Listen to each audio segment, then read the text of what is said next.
Hi friends, welcome back to Prabha on wheels. எல்லாரும் எப்படி இருக்கீங்க? நல்லா இருக்கீங்களா? இன்னைக்கு வீடியோவில் ஒரு மோல்டிங் பண்ணுறது எப்படின்னு பார்க்க போகிறோம். அதுக்காக வந்து இந்த மாதிரி ஒரு பிளாஸ்டிக் கண்டெய்னர் எடுத்திருக்கேன். ஸோ இந்த மாதிரியான பிளாஸ்டிக் கண்டெய்னர் எடுத்துக்கோங்க. ஸோ நான் வந்து இந்த சைஸில் ஒரு கண்டெய்னர் என்கிட்ட இருந்துச்சு, அதை எடுத்துருக்கேன். இதில் வந்து இப்போ மோல்டிங் பேஸ்ட் ரெடி பண்ணணும், இதை மோல்டு பண்ணுறதுக்காக. ஸோ மோல்டிங் பேஸ்ட் பண்ணுறதுக்காக நான் ஒயிட் சிமெண்ட் எடுத்திருக்கேன். ஸோ நம்மளுடைய கண்டெய்னரை பொறுத்து நம்ம எடுக்கிற இந்த மிக்சர் இருக்கு இல்லையா, அந்த கண்டெய்னர் பேஸ்ட்டோட அளவு வந்து மாறும். ஏன்னா பெரிய கண்டெய்னராக இருந்தால் அதுக்கேற்ற மாதிரி குவான்டிட்டி இன்க்ரீஸ் பண்ணிக்கணும். சின்ன கண்டெய்னராக இருந்தால் அதுக்கேற்ற மாதிரி குவான்டிட்டியை கம்மி பண்ணிக்கலாம். ஸோ என்னுடைய இந்த குவான்டிட்டிக்காக வந்து நான் 2:1:1 என்ற ரேஷியோவில் நம்ம இப்போ இதை மிக்ஸ் பண்ணிக்கலாம். ஸோ அதுக்காக வந்து இந்த மாதிரி ஒயிட் சிமெண்ட் எடுத்திருக்கேன். இந்த ஒயிட் சிமெண்ட்டில் இப்போது நம்ம தேவையான அளவுக்கு தண்ணியை சேர்த்து நல்லா வந்து கலந்துக்கலாம். ஸோ இதில் வந்து க்ளூ வந்து கண்டிப்பாக சேர்க்கணும். அப்போ தான் வந்து நமக்கு அந்த ஃபினிஷிங் வந்து ஸ்மூத்தாக இருக்கும். அண்ட் மோரோவர் வந்து அது சிப்பிங் ஆகாமல் இருக்கும். அதாவது கொஞ்ச நாளுக்கு அப்புறம் அது உடஞ்சி போகாமல் இருக்கணுன்றதுக்காக க்ளூ வந்து கண்டிப்பாக சேர்த்துக்கோங்க. ஏன்னா ஒயிட் சிமெண்ட்டில் வந்து தண்ணி சேர்த்தாலுமே வந்து அது நமக்கு கிடைக்கும். பட் என்னென்னா அது சீக்கிரமாக உடஞ்சிடும். சரிங்களா? அதுக்காக வந்து நம்ம க்ளூ சேர்க்கணும். க்ளூ சேர்த்துட்டு லம்ப்ஸ் இல்லாமல் இந்த மாதிரி நல்லா மிக்ஸ் பண்ணிக்கலாம். நீங்க நம்ம சேனலை இன்னும் சப்ஸ்கிரைப் பண்ணலைன்னா மறக்காம சப்ஸ்கிரைப் பண்ணிக்கோங்க. பக்கத்தில் இருக்க நோட்டிஃபிகேஷன் பெல்லையும் கிளிக் பண்ணிட்டு ஆல் செலக்ட் பண்ணிக்கோங்க. அப்படியே இந்த வீடியோ பிடிச்சிருந்துச்சுன்னா லைக் போட மறந்துடாதீங்க. வீடியோ எப்படி இருந்துச்சுன்னு சொல்லி கமெண்ட் பண்ணுங்க. இந்த மாதிரி இந்த பேஸ்ட்டை வந்து லம்ப்ஸ் இல்லாமல் நல்லா கலந்து விட்டுக்கணும். அதே மாதிரி தண்ணி நிறைய சேர்த்துடாதீங்க. தண்ணி நிறைய சேர்த்திங்கன்னா உங்களுக்கு அந்த தண்ணி வந்து அந்த இதை வந்து ஸ்ட்ராங் இல்லாமல் ஆக்கிடும். சரிங்களா? இப்போ நம்மளுடைய கண்டெய்னரில் வந்து நல்லா ஆயில் அப்ளை பண்ணிக்கணும். அந்த பேஸில் சைட்ஸ்லலாம் நல்லா ஆயில் அப்ளை பண்ணிவிட்டு நம்ம ரெடி பண்ணிட்டோம் இல்லையா, அந்த பேஸ்ட்டை வந்து இதில் சேர்த்துடலாம். ஸோ நம்ம டிமோல்டிங் பண்ணும்போது இந்த ஆயில் அப்ளை பண்ணது நமக்கு ரொம்ப ஹெல்ப்ஃபுல்லாக இருக்கும். ஈஸியாக டிமோல்டு பண்ணலாம். சரிங்களா? இப்போது நம்மளுடைய பேஸ்ட்டை வந்து இதில் சேர்த்துட்டோம். இப்போ இந்த மிக்சர் பார்த்தோம்னா நமக்கு இப்போ உள்ளே இதில் சேர்த்தோம் இல்லையா, சேர்த்த உடனே மேலே ஒரு லேயர் தண்ணி நிற்கிற மாதிரிலாம் இருக்கக்கூடாது. அந்த மாதிரி ஒரு டெக்ஸ்சரில் தான் நம்ம இது பண்ணணும். சரிங்களா? ரெடி பண்ணணும். இந்த மாதிரி மிக்சர் சேர்த்ததுக்கப்புறம் நல்லா டேப் பண்ணி விட்டுக்கோங்க. அப்போ தான் வந்து ஏர் பபிள்ஸ் எல்லாம் ரிலீஸ் ஆகும். ஏர் பபிள்ஸ் இருந்துச்சுன்னா நம்மளுடைய அந்த மோல்டிங் வந்து ஃபினிஷிங் பாயிண்ட் வந்து நல்லாவே இருக்காது. கொரன்னு இருக்கும். இப்போது ஒரு சின்ன கண்டெய்னர் எடுத்து இதுக்கு நடுவில் இந்த மாதிரி வச்சிடலாம். அதுலேயுமே வந்து ஆயில் நல்லா அப்ளை பண்ணிவிட்டு உள்ளே வந்து ஃபிக்ஸ் பண்ணிவிடுங்க. கொஞ்சம் இது வந்து உள்ளே வந்து ஃபிக்ஸ் பண்ணும்போது அது மேலேயே வந்துடும். அதனால வந்து அதுக்குள்ளே வெயிட்டாக ஏதாவது திங்ஸ் போட்டு வச்சுக்கோங்க. லைக் பெபிள்ஸ் இருந்துச்சுன்னா பெபிள்ஸ், இல்லை வேறு ஏதாவது ஸ்டோன்ஸ் அந்த மாதிரி இருந்துச்சுன்னா நம்ம அதுக்குள்ளே போட்டு வச்சுட்டோன்னா அது அப்படியே இருக்கும். நான் வந்து கொஞ்சம் இந்த நெயில் பாலிஷ் பாட்டில் அது எல்லாமே வந்து உள்ளே வந்து வச்சுட்டேன். ஸோ இந்த மாதிரி வச்சுட்டு இது ஒரு 24 ஹவர்ஸ் டிஸ்டர்ப் பண்ணாமல் எங்கேயாவது எடுத்து வச்சுடுங்க. அதுக்கப்புறம் வந்து இது நல்லா செட் ஆகிடும்.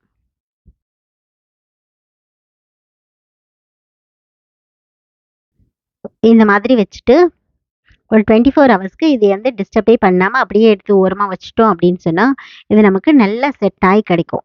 ஸோ இந்த மாதிரி நம்ம ரெடி பண்ணும்போதே வந்து நம்ம கொஞ்சம் பார்த்து வச்சுக்கணும். ஏன்னா மேலே தண்ணி லேயர் ஃபார்ம் ஆயிடுச்சுன்னா நம்மளுடைய மிக்சர் கரெக்டாக இல்லைன்னு அர்த்தம்.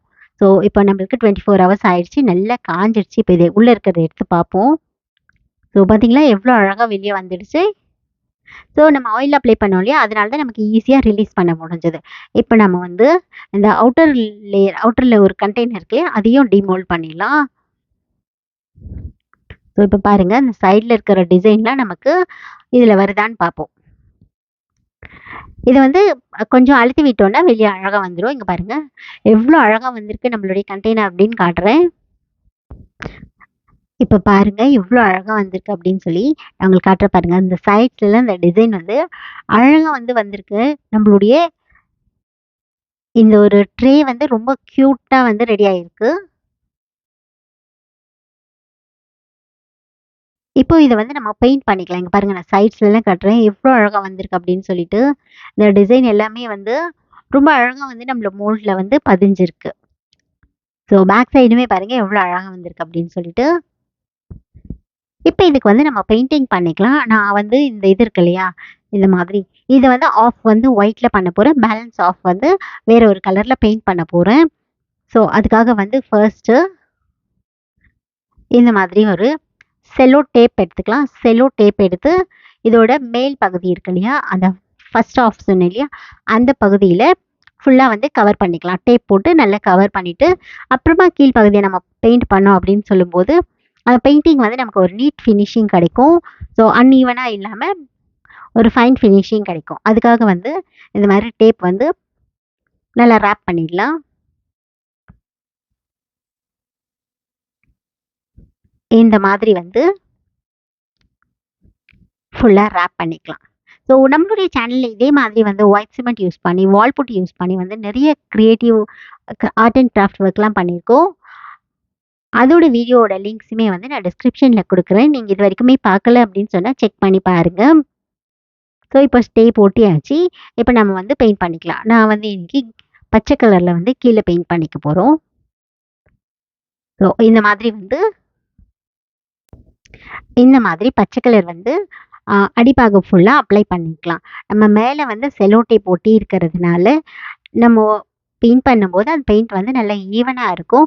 அண்ட் மோரோவர் வந்து கொஞ்சம் நம்ம பெயிண்ட் வந்து செல்லோஃபன் டேப் மேல ஒட்டுனா கூட வந்து நம்ம அது எப்படியும் ரிமூவ் பண்ண தான் போறோம். அதனால வந்து எந்த பிரச்சனையும் இல்ல. நம்ம வந்து அப்ளை பண்ணிக்கலாம். அண்ட் நீங்க பார்த்தீங்கன்னா, இதுல வந்து ஃபினிஷிங் வந்து நமக்கு ஒரு ஸ்மூத் ஃபினிஷ் கிடைச்சிருக்கு. இதுக்கு தான் வந்து நான் அந்த பேஸ்ட் ரெடி பண்ணும்போது ரொம்ப தண்ணியா இருக்கக்கூடாதுன்னு சொல்லியிருந்தேன். அதே மாதிரி ரொம்ப திக்காவும் இருக்கக்கூடாது. ஏன்னா ரொம்ப திக்கா இருந்துச்சுன்னா நமக்கு ஏர் வந்து ரிலீஸ் ஆகாது. அப்போ வந்து நம்மளுடைய ஃபினிஷிங் வந்து இந்த மாரி ஸ்மூத்தா கிடைக்காது. அதே மாதிரி தண்ணி ரொம்ப இருந்துச்சு அப்படின்னு சொன்னா, அது வந்து நமக்கு மேல ஒரு லேயர் வந்து தண்ணி தனியா ஃபார்ம் ஆகும். என்னதான் அது தண்ணி வந்து அதுக்கப்புறமா காய்ஞ்சாலுமே வந்து நமக்கு அந்த ஃபைனல் அவுட்புட் வரும்போது சீக்கிரமா அது வந்து உடைஞ்சிரும். நம்மளுடைய ப்ராடக்ட் வந்து நம்ம இவ்ளோ கஷ்டப்பட்டு செய்றோம் இல்லையா? இந்த ப்ராடக்ட் வந்து சீக்கிரமா உடைஞ்சிரும். அதனால வந்து நல்ல ஒரு திக்காவும் இருக்கக்கூடாது. அண்ட் ரொம்ப தின்னாவும் நம்மளுடைய அந்த பேஸ்ட்டோட கன்சிஸ்டன்சி இருக்கக்கூடாது. அதனால தான் வந்து நமக்கு ஸ்மூத்தா கிடைக்குது. இன்கேஸ் நம்ம ஏர் பபிள்ஸ் ரிமூவ் பண்ண மறந்துட்டோம், அப்படியே இருந்துச்சு அப்படின்னு சொன்னா, இதோட அவுட்கம் வந்து நமக்கு மேல ஒரு மாரி கொர கொரப்பா இருக்கும். அதாவது அந்த ஏர் பபிள்ஸ் இருக்கு இல்லையா? அது உடைஞ்சு உடைஞ்சு ஒரு மாரி கொர கொரப்பா இருக்கும். அந்த மாதிரி டைம்ல அத ஸ்மூத்தன் பண்ணிட்டு, அதுக்கப்புறமா தான் இந்த மாதிரி பெயிண்ட் பண்ணணும். ஸோ இந்த மாதிரி வந்து நம்ம ஃபுல்லா பெயிண்ட் பண்ணி முடிச்சாச்சு. இப்போ நம்ம ஒட்டியிருக்கோம் இல்லையா? அந்த டேப்ப வந்து எடுத்துடலாம். இப்போ டேப் எடுத்துட்டு காட்டுறேன் பாருங்க. எவ்வளோ அழகா நமக்கு அந்த பெயிண்ட் வந்திருக்கு அப்படின்னு சொல்லிட்டு. இதோட ஃபினிஷிங் வந்து ஈவனா அப்படியே வந்து அழகா வந்திருக்கு பாருங்க. ஸோ எல்லா சைடுமே வந்து அந்த கிரீன் கலர் இருக்கு இல்லையா? அது வந்து ஒரு ஈவனான ஒரு லைன் போட்ட மாதிரி அழகா வந்திருக்கு பாருங்க. மேல் பகுதியில வந்து நான் ஒயிட் கலர் அப்ளை பண்ணியிருக்கேன். ஸோ தட் வந்து ஒரு கான்ட்ராஸ்ட் கலரா வந்து அழகா இருக்கும் அப்படின்னு சொல்லிட்டு. இப்போ பாருங்க நம்ம கண்டெய்னர் எவ்வளோ அழகா இருக்கு இல்லையா? இத வந்து நம்ம ஒரு டேபிள் டாப் பிளான்டரா யூஸ் பண்ணிக்கலாம். அதாவது ஒரு ஷோ பீஸா வந்து யூஸ் பண்ணிக்கலாம். இந்த டிசைன் வந்து எனக்கு ரொம்ப பிடிச்சிருக்கு. ஆக்சுவலி இவ்ளோ அழகா வந்து இதோட அவுட்புட் இருக்கும் அப்படின்னு நான் எக்ஸ்பெக்ட் பண்ணவே இல்ல. பட் வந்து ரொம்ப ஒரு சூப்பரான வந்து ஒரு அவுட்புட் கிடைச்சிருக்கு. இப்போ இதில வந்து நான் ஹேண்ட்மேட் ஃப்ளவர்ஸ் கொஞ்சம் செஞ்சிருக்கேன். நெட் கிளாத்த யூஸ் பண்ணி இந்த மாதிரி ஃப்ளவர்ஸ் பண்ணியிருக்கேன். இந்த ஃப்ளவர்ஸ் எப்படி செய்றது அப்படின்னு சொல்லிட்டு அதோட வீடியோவோட லிங்க்க வந்து உங்களுக்கு டிஸ்கிரிப்ஷன்ல குடுக்குறேன். அந்த வீடியோவும் நீங்க வேணும்னா செக் பண்ணி பாருங்க. இப்போ இந்த ஃப்ளவர்ஸும் கொஞ்சம் ஆர்ட்டிஃபிஷியல் லீவ்ஸும் வச்சிருக்கேன். அத வச்சு நம்ம ரெடி பண்ணியிருக்கோம் இல்லையா?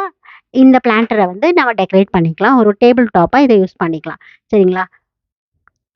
ஸோ இந்த ஃப்ளவர் பாருங்க எவ்வளோ அழகா இருக்கு இல்லையா? ஸோ நெட் கிளாத்ல பண்ண ஃப்ளவர்ஸ் இது. ஸோ இப்போ வந்து நம்ம ரெடி பண்ணியிருக்கிற இந்த மோல்டட் பிளான்டர்ல வந்து டெக்கரேட் பண்ணிக்கலாம். ஸோ ஆர்ட்டிஃபிஷியல் ஃப்ளவர்ஸ்லாம் வச்சோனே பாருங்க எவ்வளோ அட்ராக்டிவா, பியூட்டிஃபுல்லா இருக்கு இல்லையா? இதில ஃப்ளவர்ஸ் மட்டும் தான் வைக்கணும் அப்படின்னு கிடையாது.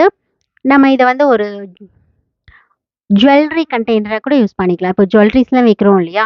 ஸோ அந்த மாதிரி கூட யூஸ் பண்ணிக்கலாம். அந்த மாதிரி யூஸ் பண்ணிக்கலாம். அண்டு ஒரு டீ லைட் கேண்டில் ஹோல்டரா கூட இத யூஸ் பண்ணிக்கலாம். இப்போ வந்து நான் ஃப்ளவர்ஸ் வச்சிருக்கேன்.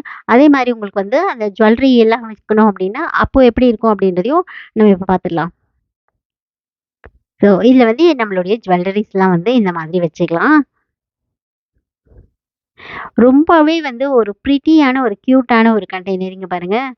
ஸோ ஜுவல்லரி ஹோல்டராவும் வந்து இந்த மாதிரி வச்சுக்கலாம். ஸோ எவ்வளோ அழகா இருக்கு இல்லையா?